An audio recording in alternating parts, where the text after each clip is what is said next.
Welcome to Alaska Weather, a production of Alaska Public Media and the National Weather Service, Alaska Region. Produced and broadcast daily from the studios of KAKM, Alaska Weather provides complete forecasts, public, marine, and aviation for all of Alaska. Alaska Weather is made possible by the following sponsors.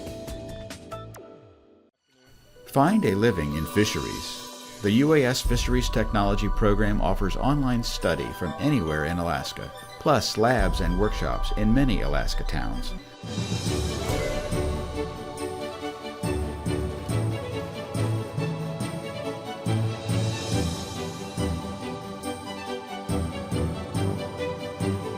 Is most likely a chum. Find your living without leaving where you are. Fisheries Technology from UAS. If you are a rural Alaskan resident with an interest in preserving subsistence hunting, trapping, and fishing for future generations, and maintaining an open forum for public expressions, opinions, and concerns regarding subsistence, consider applying for one of the Federal Subsistence Regional Advisory Councils by Friday, January 29, 2016. More info at 1-800-478-1456 or email subsistence@fws.gov.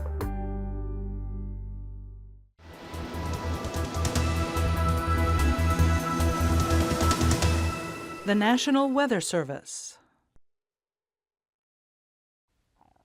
Hello again, everyone, and Happy New Year. Thanks for joining us for today's edition of Alaska Weather. On the warning advisory map, there's still the flood advisory for the Anchor River in Anchor Point, and that's out through tomorrow morning, Saturday morning there. Got a blizzard warning out for tonight for Thompson Pass for an additional 12 to 16 inches of snow with winds to 35 miles per hour, and that'll create whiteout conditions at times throughout the night tonight. And then up to the north here, the high wind warning back up for the Alaska Range west of the Tote Cutoff for winds gusting to 70 miles per hour, mostly through the passes here, and then wind advisory there on the north slopes.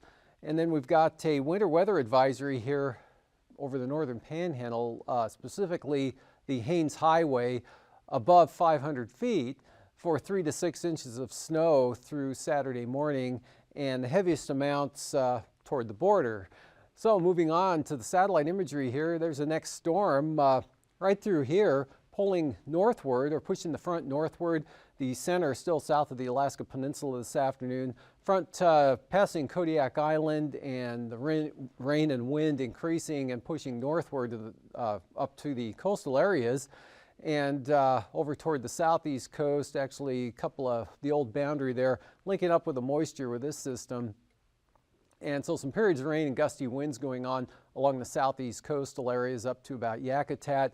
Then we had a band of snow up here across the Brooks Range area, lifting northward throughout the afternoon and lifting up to the Arctic coast and tapering off here across Kotzebue Sound, the northwest valleys. Good northwest winds now here coming across the eastern Aleutian areas there, and back with some rain actually expanding westward into Dutch Harbor, and seeing winds gusting out of the northwest there, 30 to 45 miles per hour, and then just some scattered snow showers back out to the west over the Aleutians with pretty light wind conditions. Snow showers more numerous out toward Chimia, but really scattered, some clearing Adak and then over toward Nikolsky. On the chart today, there's that 957 millibar low, roughly south of Chignik there, with the front lifting north of Kodiak Island and into the Barrens here with before the front passed through 65 mile per hour wind gusts this morning there across Kodiak Island, and then of course that diminishing as the front pushed northward, and seeing 50 mile an hour wind gusts Iliamna, also up along Cordova. Storm warnings out for the North Gulf Coast today and tonight, and then this boundary here, that trough bringing some rain, heaviest over toward Yakutat, keeping it wet and windy across the panhandle, but high pressure kind of controlling the situation here over the southern southeast coast. A lot of high clouds spreading northward. Pretty nice day through the interior. Dry, light winds, cooler temperatures than you'd seen, but the higher clouds rolling back in, and then this area of snow bringing about 1 inch or less here from the western Brooks Range up across the Arctic coast, but over toward the eastern areas, eastern Arctic coast toward Barter Island and Kaktovik, up to 2 inches falling there, and then some scattered showers around the Pribilofs here along the periphery of this storm, but it's now kind of a steady rain pushing in toward Unalaska, and then the widely scattered snow showers back out to the west over the Aleutians, with not much going on out in that area. And for tonight, we'll see this front lifts northward and pushes across the North Gulf Coast up into the southwest interior. So periods of rain continue here, Kodiak Island and also along the North Gulf Coast. Strongest winds occurring tonight there, and then tapering off there as the front pushes northward. Rain edging eastward, but not too far east into the southeast coast, but still heavy at times from about Elfin Cove over to Yakutat, and then the snow advisories out for the Haines Highway, and kind of a mixture of rain and snow here over the inland areas, with those winds increasing across the Copper River Basin. Also the winds on the increase there, as I mentioned, for the Alaska Range, with not much moisture north of the mountains. Most of the moisture will be out here to the west, some areas of rain and snow over the Yukon-Kuskokwim Delta. Winds still pretty breezy there through the Bering Strait on down across St. Lawrence Island, and then dry conditions with light winds up from the Brooks Range all the way out to the Arctic coast, and no change out over the Bering Sea, especially the western areas on down to the Aleutians, just some widely scattered snow showers with light winds. And then for tomorrow, the low weekends moving northward there to about Kipnuk tomorrow afternoon.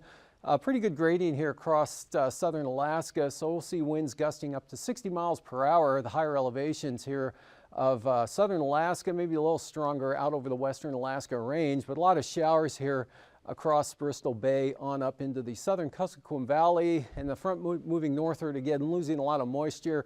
Just some scattered areas of rain and snow showers there along the mountains, and then batch of snow developing there from the eastern Arctic coast, extending back down across the Selawik Valley to the Seward Peninsula, all the way into St. Lawrence Island. Look for some snow, possible blowing snow there tomorrow, and scattered rain and snow showers over the Pribilofs. Not too bad over the Aleutians, diminishing winds there for the Fox Islands all the way out to Shimia with some partial clearing. And then this front really can't push too far to the east there. That strong high still holding over British Columbia, so that's going to stall it out like the last one. So periods of rain and breezy conditions again for tomorrow. And then for Sunday, that finally dissipates and pushes through, and just some variable clouds left and partly sunny skies. High pressure building in over the Yukon now, so the winds will switch around from the Southland Canal to northerlies, maybe up to 25 knots. Otherwise, pretty light winds over the remainder of the inside water areas there, and that moisture is still sliding northward. We'll still have some scattered rain and snow showers up along the North Gulf Coast, western Prince William Sound, southern Kenai Peninsula, and along the eastern slopes of the western Alaska Range. Could see a little bit of moisture, but winds definitely diminishing over south central Alaska. Pretty windy here, Kodiak Island from actually the Barren Islands down across Kodiak. For Sunday and the Alaska Peninsula, this trough bringing rain up across Bristol Bay with some mixed precipitation up into the southwest interior. Fair again and mild for this time of year through the central interior. Tanana Valley looking pretty good. Dry conditions, low pressure up there near Kivalina. That's going to keep a chance of snow over the Seward Peninsula, actually from St. Lawrence Island all the way up into the Noatak Valley, and then mostly the southern slopes of the western Brooks Range, maybe the western Arctic coast, and still a chance of some light snow and fog there over the eastern areas around Kaktovik from about Nuiqsut on to the east. And then low pressure near the Pribilofs, scattered rain and snow showers there extending all the way down to Nikolsky, back out to the west to Atka. Then some scattered snow showers continuing over the western Aleutians with pretty light winds.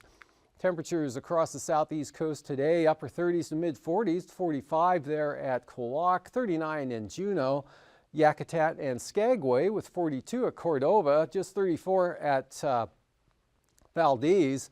Lower to mid 30s here, northern Cook Inlet, Talkeetna at 28, but Homer up to 39, 28 this afternoon at Gulkana. Northway stuck below zero there at -2, but up to 29 at Delta. 38 degrees at Healy, and then back down to 5 at Fairbanks, 10 degrees at Tanana, 30 degrees in McGrath, up to the north 27 at Bettles, but just 9 at Fort Yukon, 21 at Anaktuvik. Arctic coast a little above zero, about 0 to 5 to 10 above, but Barrow at 3 degrees at Dead Horse, 7 at Kaktovik, and 9 degrees at Cape Lisburne, up to 17 there at Kotzebue. Otherwise lower to mid-20s here over the northwest, and milder along the southern coast of the Seward Peninsula with upper 20s to lower 30s. And then upper 20s here across the lower Yukon Valley to the Delta, and 30s over the remainder of the southwest interior, with 31 at Bethel, 39 up at Sparravon, 27 at Macoriuk. And out to the west here, the Pribilofs in the mid-30s today, as well as the Aleutians, upper 30s for the Unalaska area, and 30s lower 40s over the Alaska Peninsula on up into Bristol Bay. Lows for tonight, 30s again with mild conditions continuing here over the Alaska Peninsula, but dropping into the upper 20s out to the west. Otherwise 20s here all the way up to the southern Seward Peninsula, and then maybe the eastern North Slope, possibly the Arctic coast, dropping a shade below zero tonight. Otherwise the southeast coast and south central Alaska in the 30s. Highs for tomorrow, 35 to 40 here over southern Alaska, 40 to 45 over the southeast coast, in the 20s over much of the interior. Coldest again north of the Brooks Range, with single numbers and teens up in that area, and then a little bit cooler conditions sliding down in towards St. Lawrence Island, but back up into the mid-30s for the Pribilofs. For flying weather, IFR from the Kenai Peninsula all across the North Gulf Coast, and then on down along and just offshore of the Panhandle. Another big area IFR here over the southwest interior. VFR through the central part of the state, marginal VFR from the Koyukuk Valley, Brooks Range areas on up to the Arctic coast, as well as the southeast Bering Sea. Passes, Anaktuvik, occasionally marginal at times tomorrow. Same forecast for Adigan, marginal VFR. Lake Clark and Merrill, marginal VFR, but IFR on the eastern approaches of both passes. And for Rainy, same pattern, IFR on the eastern entrance, otherwise marginal. And up to Windy, marginal VFR, north entrance will stay VFR, with Isabel marginal, but Mentasta should be VFR through the entire day, as well as Tanita. And for Portage, IFR, again, lowest conditions on that east entrance. And for Chilkoot and White, marginal VFR becoming IFR, trending toward IFR throughout the day. Freezing levels, one surge of warm air coming northward here late tonight, early tomorrow morning, up to about 4,000 feet right into the central interior there. Otherwise 2,000 feet along the North Gulf Coast, and at the surface near the Pribilofs on back down toward Adak, and then kind of about 2,000 feet over the northern Panhandle there, and you're at least 4,000 feet warmer down toward Dixon Entrance. And for the icing, between about 3,000 to 12,000 feet here, up across southern Alaska, all the way to the Alaska Range here, and then could be some widespread moderate rime icing from about Port Alexander up to Elfin Cove to maybe Yakutat. And the upper level wind flow chart showing the jet here well to the south and takes a turn to the north right up to the eastern Gulf Coast, arcing way up to the north over this area, high pressure over the west, over western North America, and then the trough back out to the west. 9,000 foot winds, again pretty strong with this low lifting northward. We've got 40 to 60 knot winds coming across Kodiak Island, the western Alaska Range, and even up to 40 knots here over the southeast interior. Pretty good winds right up along the southeast coast, and then diminishing behind that front, and then northerlies, but not all that strong, 15 to 25 knots over the Bering Sea on down across the Aleutians. 3,000 foot winds, again the low center right about in this location. South to north flow continues right into southern Alaska. 35 to 50 knots here from Kodiak Island right up along the Alaska Range, and then lighter up over the northeast interior. Easterlies 20 to 30 knots along the Arctic coast, and kind of a 40 knot wind here just west of Prince of Wales Island, and then 25 to 30 knots up toward the eastern Gulf Coast. Turbulence wise, look for occasional moderate chop, below about 6,000 to 8,000 feet here in the turquoise shaded area, Bristol Bay to Kodiak Island, right up across southern Alaska, and that area lifting northwards. Will be improving here along the North Gulf Coast tomorrow afternoon, and then kind of bumpy out here over the northern Bering Sea through the Bering Strait to about Point Hope, Cape Lisburne. Light to isolated moderate chop here for the Arctic coastal areas, pretty smooth over northern Alaska, and not too bad here over the eastern Aleutian areas, and smooth all the way out to the Komondorskis. And after the break, I'll be back to look at the marine forecasts.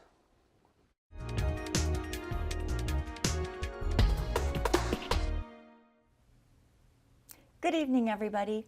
I'm Mary O'Connor with the Alaskan Aviation Safety Foundation and the Aviation Safety Program at the National Institute for Occupational Safety and Health here in Anchorage. We'd like to thank Alaska Public Media for allowing us to bring you Hangar Flying. This evening, we are happy to have as our guest Samantha Case. Sam is a student at the University of Alaska in Anchorage, and she's working on her master's degree in public health. She also works in the Commercial Fishing Safety Program at the National Institute for Occupational Safety and Health, and she is a coworker of mine. Welcome back to Hangar Flying, Sam. Thank you. So on our last show, we talked about the study that you did as part of your master's degree, looking at injuries to workers in the aviation industry, and specifically in Alaska. So in a 14-year period, you found 117 workers in aviation-related jobs that required hospitalization. Yes. You looked at crash-related injuries separately from non-crash-related injuries, and you looked specifically at workers. But I think everybody that flies an airplane or flies in an aircraft can benefit from your findings. So we're going to spend some time talking about your recommendations from what you found in your study. So what types of recommendations do you have for people to avoid being injured in aircraft crashes? Yeah, so as you said, I really think anyone who's in an aircraft can really benefit from these recommendations. First was restraints. Anything from a lap belt, lap and shoulder belt, or harness, whatever is most practical for the aircraft and the type of flying that's being done. The installation and utilization of those types of restraints is recommended for flight crew and all passengers on the aircraft. Then when we talk about off-airport operations, such as landing on gravel bars, the use of helmets would be recommended to, prevent those traumatic brain injuries that we saw. And can you remind us about what you found with the traumatic brain injuries, how many cases you found, because it was pretty significant, and for viewers that might not have seen the last program. Yes, absolutely. So of the crash-related injuries that required hospitalization, nearly a third of patients suffered from traumatic brain injury. So that's pretty substantial. And so again, using helmets and when doing off-airport operations and really using risk assessment to see if that's appropriate is recommended. Okay, that's some great advice. What recommendations do you have for preventing injuries that don't come from being in an airplane crash, or for people that do a lot of the work on the ground? So what we saw in the results for non-crash injuries were that falls were accounted for over half of all those injuries. And looking at the circumstances of the falls a little closer, many of them were falls from the aircraft. So using precautionary systems, and that can include anything from safety nets or guardrails, whenever you have a worker who's at height, could be very beneficial in preventing injuries from falls. And additionally, the use of harness systems when working on the wing is something that is employed by some aircraft companies and is recommended for those working on the wing. We also saw slips on ice was a contributing factor to some of these injuries, and so whether it's using gravel or having workers, wear cleats while working on the ice, whatever is the most practical for the operations that they're doing is recommended. Okay.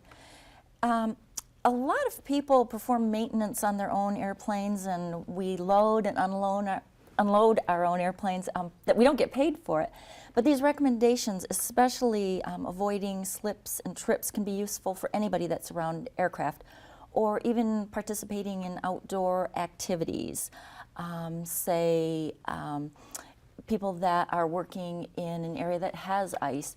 You saw some pretty cool cleats. Can you describe those? Yes.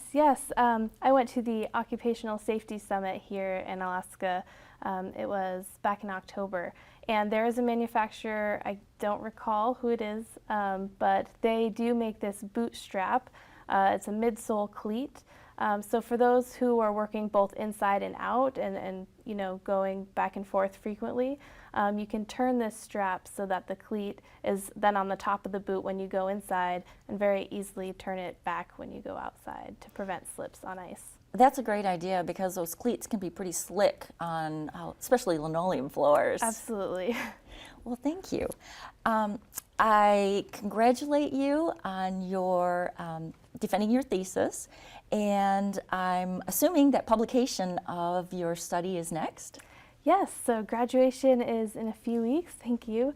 And then, yeah, really disseminating these results and kind of getting it out to industry is really a priority of mine. So the Alaska Public Health Association Annual Health Summit and publication in a journal is kind of the next steps. Well, we will look forward to hearing more about your research findings, and it's also a pleasure to work with you, Sam. Thank you. We appreciate the information that you've provided about injuries to our workers, and we thank you for that. We appreciate it. Thanks for having me. Thank you. Ladies and gentlemen, if you enjoy learning about events and happenings in aviation in Alaska, please consider becoming a member of the Alaskan Aviation Safety Foundation. Until next time, fly safely.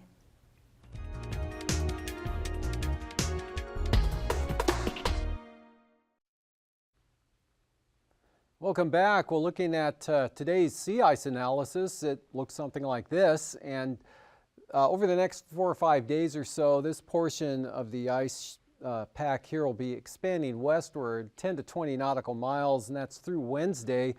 And then we should see here along the remainder of the southwest coast, new ice should start reforming again from Nunavut Island all the way down into Bristol Bay, and again, that's into the first of next week. Moving on to marine forecast, south winds all along the coast tomorrow, 30 knots. Up here in the north will be a little lighter with seas running 18 to 23 feet. Small craft advisories all through the inside waters tomorrow, southeast 30 for Clarence Strait, Stevens Passage, southerlies at 25 for Northern Lynn Canal. And then the outlook for Sunday, again, high pressure building into the Yukon, so those winds will swing around to the north, but only at 20 knots right now for Northern Lynn Canal.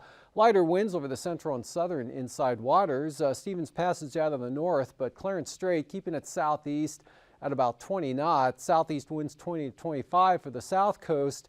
Easterly winds 20 to 25 for the north coast, and those seas coming down now to about 15 feet. For the Prince William Sound forecast, look for small craft advisories tomorrow out of the southeast, and then the North Gulf Coast, south to southeast, or southerlies 30 to 35 knots here, all the way into the Barren Islands, seas running 20 to 24 feet here, south 40 there on the east side of Kodiak Island, gales there for Shelikof Strait, southeast 40 for Kamishak Bay, and gales for southern Cook Inlet, minimum gales, and then we've got small craft advisories, these southeast winds increasing tomorrow afternoon for northern Cook Inlet with the seas at about 5 feet. And for Sunday, small craft advisories for southeast winds for the North Gulf Coast, the Barren Islands, Kamishak Bay, Shelikof Strait. Still have some southeasterly gales there going on for the east side of Kodiak Island. Lighter easterly winds for Prince William Sound down to 15 knots, northern Cook Inlet down to 10 knots out of the northeast. For Bristol Bay, south winds at 30 tomorrow, and small craft advisories here for the Alaska Peninsula as southwest winds blow across there. And then we've got 40 knot southwesterlies in the forecast there from Sitkinak to Castle Cape. And for Sunday, still looking at gales here, Castle Cape up to Sitkinak, but out of the southeast and down to 35 knots. Easterlies at 30 knots there for Bristol Bay.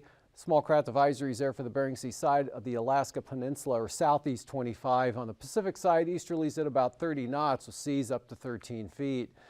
And for the eastern Aleutians, west winds 25 knots tomorrow. For the central areas, northwesterlies 15 to 20 knots, not too bad there with 5 to 10 foot seas. And out west, northwest to 20.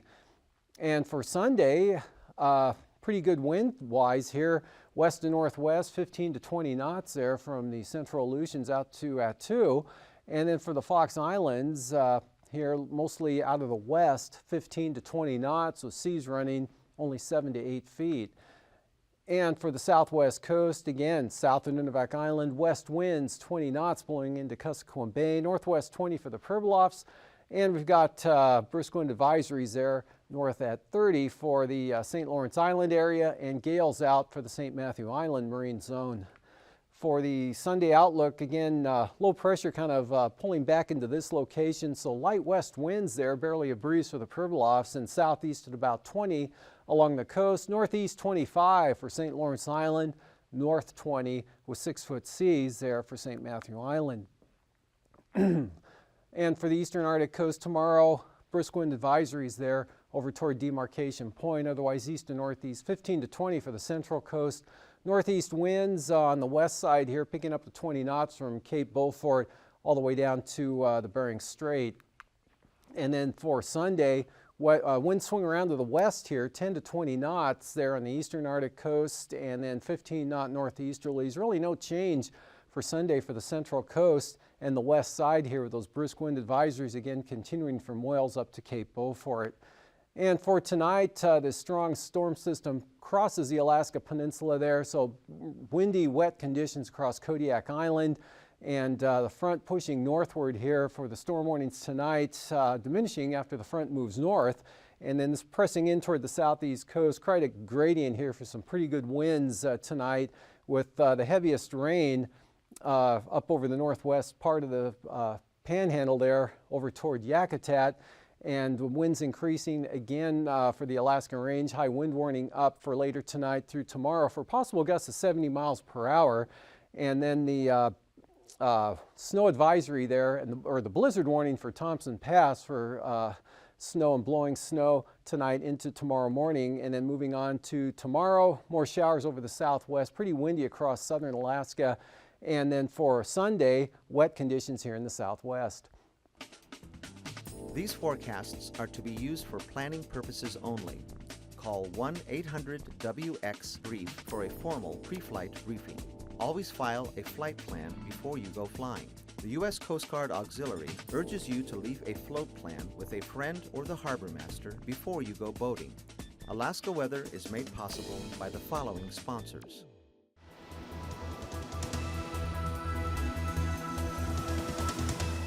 The National Weather Service.